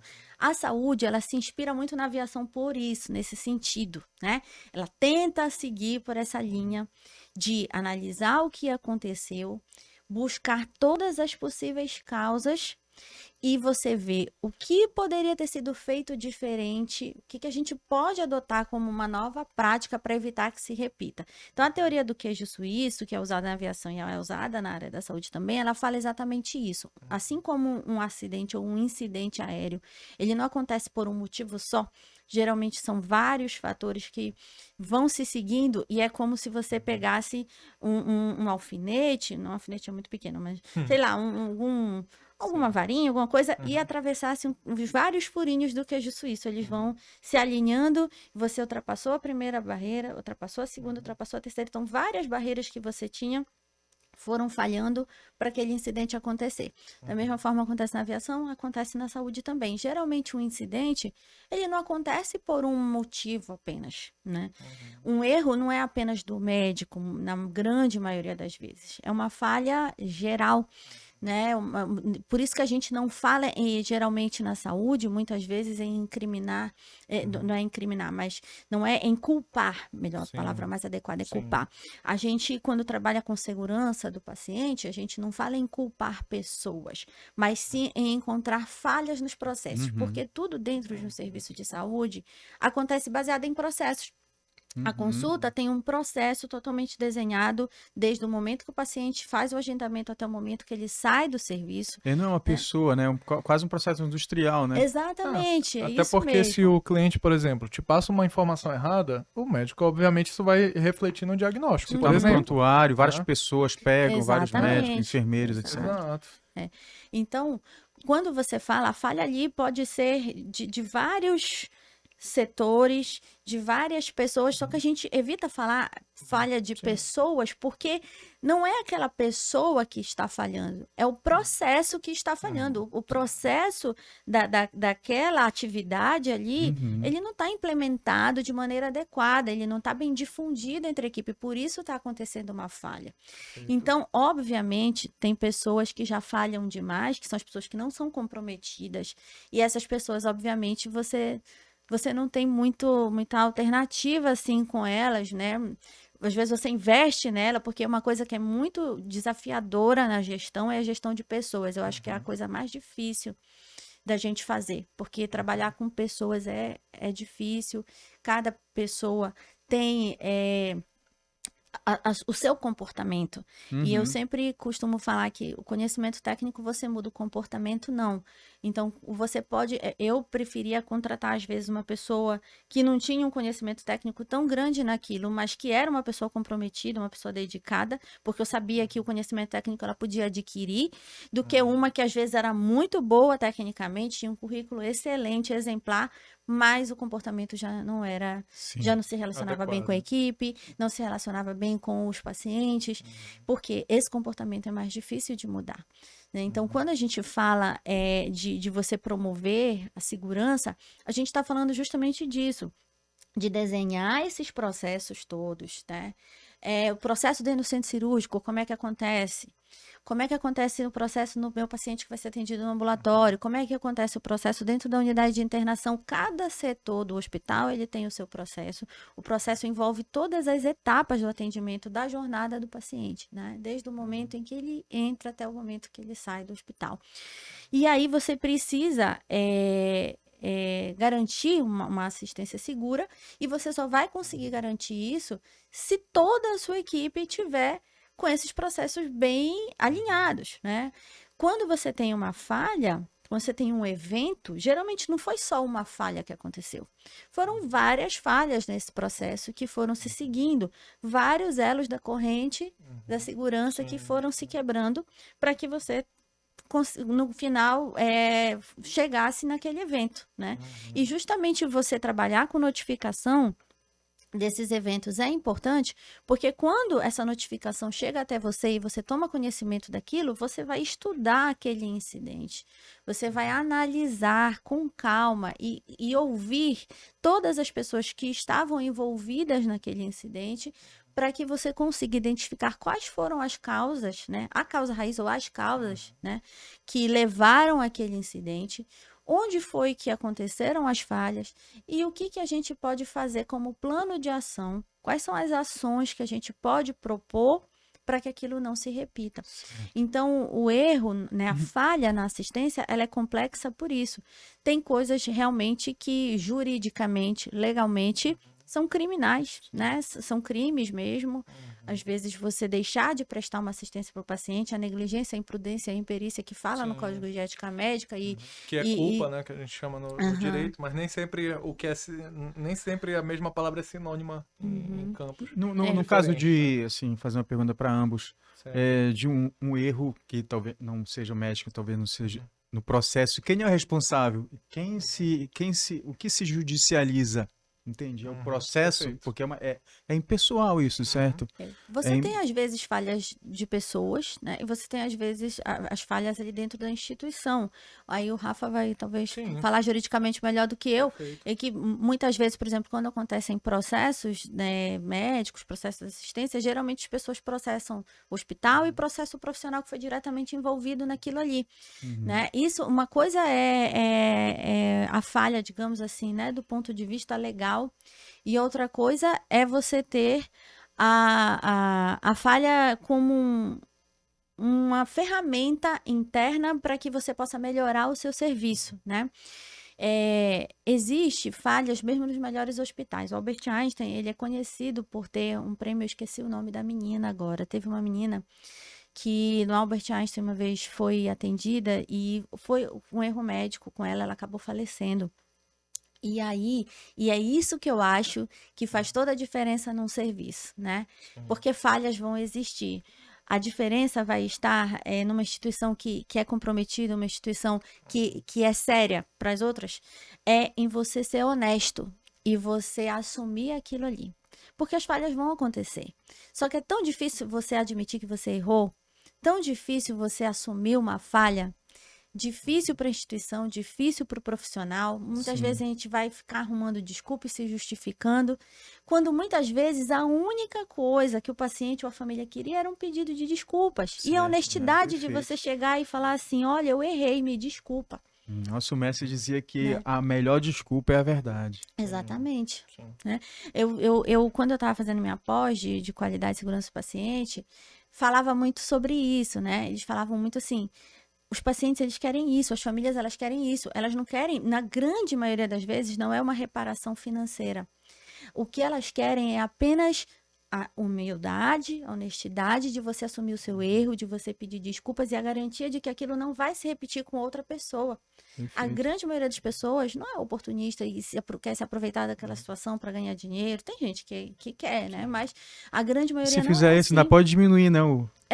O valor, né? Negócio que há um valor menor, não, vocês foram honestos. Vamos baixar esse. Por exemplo, tem um assunto que eu não gosto de entrar porque é um ponto muito frágil meu. O meu pai foi vítima de uma falha na assistência também. Puxa, né? Sinto muito. Então, é difícil falar disso para mim, não gosto de falar disso. E por isso eu já era muito defensora da qualidade e segurança do paciente. E quando aconteceu isso com meu pai, eu realmente me dediquei mais ainda para isso. Foi quando eu resolvi fazer a pós, né? Porque a gente vê em outra pessoa, já é ruim, já é difícil. Mas você vê com você mesmo, você sentir na pele aquilo ali, é muito mais difícil, né? E foi uma falha na assistência, e não só uma falha na assistência, mas a gente foi tão maltratado ali dentro. Ele estava num hospital particular aqui em Belém, que me dá vontade de falar o nome também, mas eu não vou falar. Senão vocês vão dar trabalho para advogado. Senão dá trabalho para mim, irmã. Mas assim, mas assim, a gente foi tão maltratado ali dentro, sabe? De mentiras. E olha que eu conhecia o chefe da UTI onde ele estava internado, sabe? A gente tinha sido colegas de residência.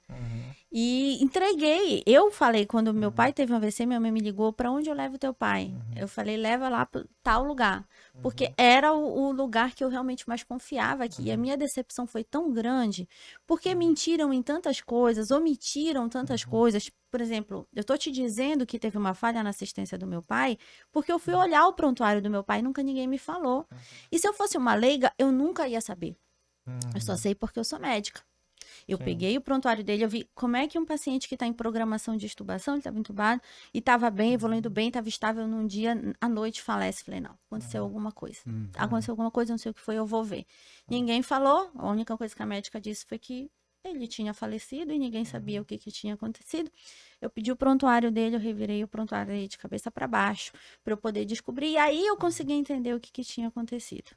E para mim, o pior de tudo é essa falta de honestidade, sabe? É você mentir, é você omitir, é você enganar o paciente. Isso é algo que eu me revolto, né? E eu só consegui descobrir por ser médica. Se eu fosse leiga, eu nunca ia saber. Até hoje eu ia só acreditar no que eles tinham me falado e pronto. Então, por isso eu acho tão importante a gente falar disso, A né? importância dos prontuários. Exatamente. Né? Um Um direito. prontuário totalmente né? mal preenchido, Sim. sabe? Sem informações. Com uma comunicação péssima, assim, da equipe com a gente, né? E uma outra coisa que eu acho que é um próximo passo que a gente tem que dar é para a questão da humanização na saúde.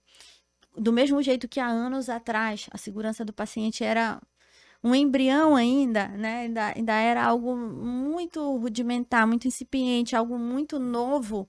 E aos poucos a gente está conseguindo falar mais disso, aos poucos a gente está conseguindo implementar mais isso nos serviços de saúde. Eu acho que um próximo passo tem que ser a questão da gente propagar, de repente o Ministério da Saúde criar uma norma sobre isso também, da humanização na área da Já vai ficar a dica aí no saúde. YouTube. Porque a gente precisa cuidar melhor das pessoas, acolher melhor as pessoas. Sim. A maioria das pessoas que está no serviço de saúde, ela não está ali porque ela quer, ela está ali porque ela precisa. E uma coisa que eu sempre falava, quando eu era diretora técnica lá do hospital, era assim, o nosso paciente ele não pode sair daqui pior do que ele entrou. Tem que sair pelo menos igual. Às vezes a gente não consegue resolver o problema, né? Às vezes é algo que não dá pra gente resolver mesmo, a gente não tem o recurso que precisa ali. Então, às vezes você não vai conseguir resolver. Mas você não pode deixar o paciente sair pior. Se você pelo menos conseguir que ele não saia pior, você já cumpriu a sua meta. O ideal é sempre fazer ele sair melhor. Sim. Às vezes não vai ser possível, mas você não pode deixar ele sair pior.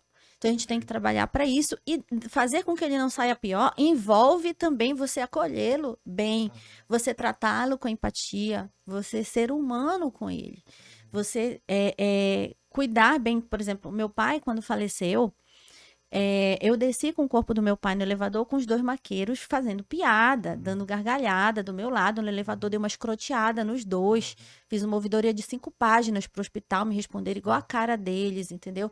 Então, assim, esse tipo de coisa é inadmissível, sabe? Para uma pessoa que tá sofrendo, para uma pessoa que teve uma perda. E mesmo que ela não tenha tido uma perda grande, mas só pelo fato dela estar num serviço de saúde, ela precisa ser cuidada. Sim. Você precisa acolher, você precisa fazer a diferença na vida dela, porque muitas vezes ela só quer isso. Às vezes ela quer ser ouvida. Eu já cansei de ouvir de paciente, poxa, obrigada por ter me ouvido. Eu só precisava de alguém que me ouvisse. Às vezes ele só quer isso, ele não quer mais nada. Porque hoje as doenças que mais acometem as pessoas são as doenças emocionais. Então, às vezes, é estresse, é transtorno de ansiedade generalizada. E a pessoa só quer ser ouvida para ela relaxar, para ela se acalmar, para ela desabafar. Né? E a gente tem que ser um pouco psicólogo hoje também. Lógico que os psicólogos são os profissionais mais adequados para trabalhar isso do ponto de vista de tratamento. Mas você, enquanto médico, você, enquanto enfermeiro, e a gente, na nossa vida mesmo, enquanto amigo, enquanto mãe, pai, filho, a gente tem que ouvir as pessoas, aconselhar e deixar as pessoas falarem, porque muitas vezes é só isso que elas querem. Só de você permitir isso, elas já ficam melhores. Né? Às vezes elas nem vêm para o hospital mais. Parabéns pelo trabalho, assim, sem dúvida que Obrigada. essas experiências com seu pai foram difíceis e eu imagino que toda essa sua linha, né, de conhecimento também partiu desse ponto e toda a experiência na pandemia também, houve muitos dilemas que essas pessoas que trabalham nessa área enfrentaram e cresceram muito espiritualmente. Eu sou uma pessoa espiritualista, sabe? Eu já falei aqui em outros podcasts, outros videocasts, que nós somos almas passando por uma aventura humana, né? E esse mundo é um lugar que tem coisas inevitáveis como a morte. Então, o ambiente hospitalar lidar com esse próximo a esses momentos, né? É um ambiente de medo, um ambiente de ansiedade, um ambiente de possibilidade de estar próximo desse momento solene, e que deve ser solene, deve ser tratado com seriedade, com sobriedade, né, com respeito, né? E sem dúvida que isso é um trabalho assim cada vez mais necessário, né? De controle de qualidade, da segurança do paciente, não apenas na ótica do corpo, mas da mente, né? E do espírito, né? Eu como na figura de espiritualista, tem um hospital no Oriente, né? Lá na Índia, que eu acho fantástico, porque é da minha religião, mas lá eles tratam todo o protocolo científico de medicamentos profissionais, mas lá eles têm altares, né? Eles têm todo esse cuidado espiritual também da pessoa, assim, não precisa necessariamente estar no seu momento de quase para deixar a vida, naquele momento, né, terminal, para entrar em contato com a espiritualidade. Então, os médicos e os profissionais veem todos como almas passando por essa jornada e que naquele momento da sua existência, estão em um momento crítico e que precisam estar em contato com sua fé, contato com Deus, com a sua deidade, enfim, e tratam assim de forma mais do que humana, mas de forma como se fossem almas, né? Tal como elas mesmas, né? Então, eu amo esse princípio, né, assim, da lei eu acho que a igualdade entre as pessoas, ela perpassa pelo esse princípio metafísico que nós todos somos iguais perante a Deus, sabe? Então, quanto mais a gente vê isso e mais interpretado for as constituições na base desse princípio metafísico, mais humanos a gente vai se tratar uns aos outros, né? Como iguais, independente de ser homem, ser mulher, preto, branco, rico, pobre, mas todos estamos sujeitos a essas coisas inevitáveis da vida. A gente nunca sabe quando vai acontecer, sabe? E parabéns pelo trabalho. Obrigada. É incrível. Estamos partindo para a reta final da nossa entrevista. Se quiser fazer alguma consideração, Rafael. Bom, pegar o gancho aí no que tu falaste, né, sobre a questão da igualdade, né, o nosso próprio, o que nos define em comum, inclusive, ele remete essa questão. Perceba uma coisa, o que tem em comum a palavra humanidade e humildade, por exemplo? Vocês já pararam para pensar? A etimologia, né, inclusive do humano, da humanidade, ela vem da palavra humus, né? Ou seja, o que é da terra, né? Ou seja, a horizontalidade, né? Então todos nós temos essa horizontalidade, realmente. Apesar, né, de nós nos diferenciarmos em forma, mas não nos diferenciamos em substância, né? E isso, tanto no direito quanto na medicina, em qualquer outra, né, em qualquer outra situação, né, em qualquer outra área, é importante a gente ter essa identificação, né? Então, até, né, um certo ponto, todos nós nos assemelhamos, apesar de termos diferenças, né? Então, nós precisamos da igualdade, né, a tal ponto que ela nos seja benéfica, mas também não podemos perder as nossas diferenças a ponto de nos descaracterizar, né? E quanto a isso, né, a gente percebe essa questão. Perceba também outra questão, né, quando a gente vai investigar a origem das palavras, a gente sempre faz conexões interessantes, né, reflexivas. Por exemplo, médico e médium, por exemplo. Ambos, né, têm a mesma natureza, né, da palavra. Né, um espiritual, outro mais material. Né? No entanto, são médios, né, são medianos, ou seja, eles são instrumentos. Então, no final, todos nós somos instrumentos, apesar da isso falando na perspectiva espiritual, claro, né? Materialmente, nós não podemos ser instrumentos, até o próprio conceito da dignidade, né? Ninguém pode ser instrumento para a vontade de outra pessoa, né? Então, nós não temos, a dignidade justamente fala, né, que nós não temos preço, né? O ser humano jamais pode ser precificado, mas nós temos valor, né? Nós somos úteis, né, para algo. Só uma coisa, né, realmente não que seja inútil, né, na verdade não tem valor, isso é muito relativo, né? No universo acaba que tudo, né, tem a sua utilidade, tem a sua razão de ser, né, por mais que nós não enxergamos, né, obviamente, né, essa essência, né?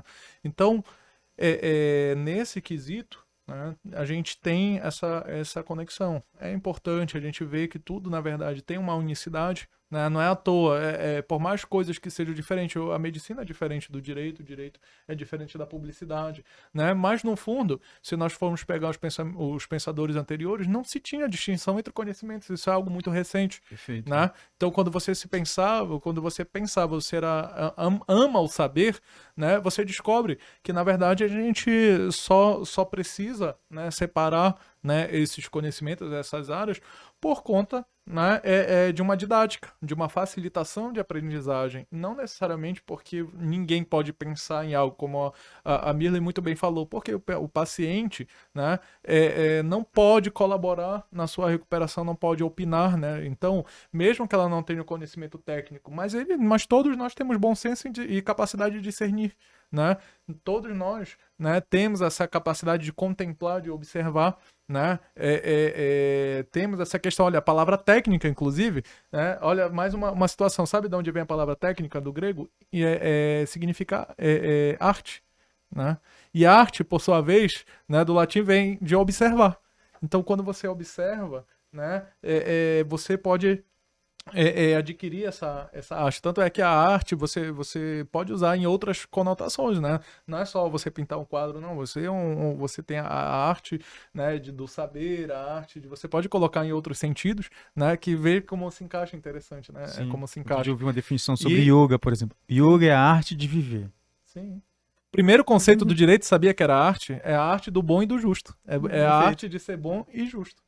Então, essa foi uma de uns conceitos dados por um jurisconsulto romano, Celso, né? Então, aí a gente vê... Medicina é a arte de cuidar. de proteger. De proteger. Sim, Promover sim, a saúde. com certeza. Então, olha só como é interessante. E a gente já deixa reflexões sobre isso, né? Então, Miller, a gente agradece, né, muito a tua presença, né, o teu compartilhamento, né, aqui dos teus saberes, das tuas experiências e perspectivas, né, foi realmente engrandecedor, né, e aqui é uma porta aberta, né, aqui todos os nossos convidados também, né, a gente considera como um parceiro do Justopia, é algo que vai ficar gravado aqui para a posteridade, né, que não só a gente está compartilhando o nosso conteúdo entre nós, mas também para todos aqueles que assistam a partir de quando for publicado, né? E por anos a fio,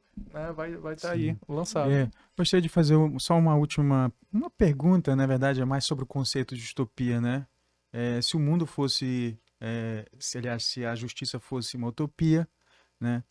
Nós estamos aqui para responder, mas estamos para perguntar. E eu vou lhe perguntar, né? Na sua área de segurança do paciente, né? No mundo distópico perfeito, né? O que você veria assim nesse mundo da distopia para acabar a nossa... Eu acho que para a gente chegar nessa utopia, a gente tem que fazer um trabalho de formiguinha, cada um fazendo a sua parte e a gente não desistir, porque o que a gente encontra hoje é desafiador. O cenário atual, ele é desafiador. A gente tem um cenário que não é seguro ainda hoje, falando da assistência na saúde.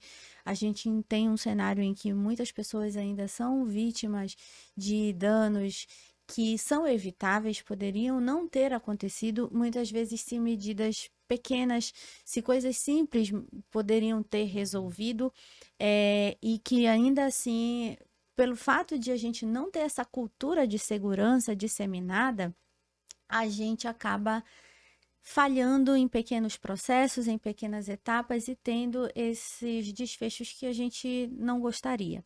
Então, o que eu vejo ali no futuro para a gente chegar ali, né, nessa utopia, falando especificamente dentro ali da área da saúde, é que a gente consiga implementar essa cultura de segurança em todos os serviços, a gente consiga disseminar isso para os profissionais de saúde e principalmente também para as pessoas, porque todos nós fomos ou vamos ser pacientes em algum momento. Claro, E a gente precisa empoderar os pacientes. Nós precisamos nos empoderar enquanto pacientes, quando nós formos o centro do cuidado. Porque nós é que somos os personagens principais ali, nós é que somos os protagonistas. É da nossa vida, é da nossa saúde que estão falando. Então, eu tenho que me envolver, eu tenho que participar. Eu acho o máximo quando o paciente pergunta, quando ele participa, quando ele quer esclarecer, quando ele sabe o que está sendo feito para ele, qual é o tratamento, por que está sendo feito. E a gente precisa instigar os nossos pacientes a se interessarem em saber isso também, a perguntar. Pergunte para o seu médico, pergunte para o enfermeiro que está cuidando de você, para o seu fisioterapeuta. E aí, qual que é a minha meta hoje? Onde é que a gente vai chegar até para chegar na minha alta? O que a gente precisa fazer ainda para eu ir para casa, né? Então, vamos nos empoderar enquanto pacientes para que um dia a gente consiga ter a assistência segura a qual todos nós temos direito e a qual todos nós merecemos. Perfeito, assim, Eu quero agradecer vocês também aí pelo convite, Rafa, Flávio. Obrigado Foi muito também. bom estar essa tarde aqui com vocês, conversando e compartilhando conhecimento, que é uma coisa que eu gosto muito de fazer. Então, quem sabe teremos voltas. Concluindo, né, assim, empoderar sobre segurança do paciente, ou seja, espectadores, um dia todos vão ser, viu? Paciente. Com certeza. Então, se empodere, por favor, se empodere desses protocolos, desse conhecimento, porque paciente, todos nós um dia vamos ser. Exatamente. Isso mesmo. E a gente precisa tomar a frente do nosso cuidado, né? A gente perfeito, precisa Estamos no mundo material. estar ciente de tudo que está acontecendo. Sim, perfeito. Então, Muito obrigado. gente. Obrigada Obrigado. também. Até logo. Hoje, 5 de outubro de 1988, no que tange à Constituição, a nação mudou.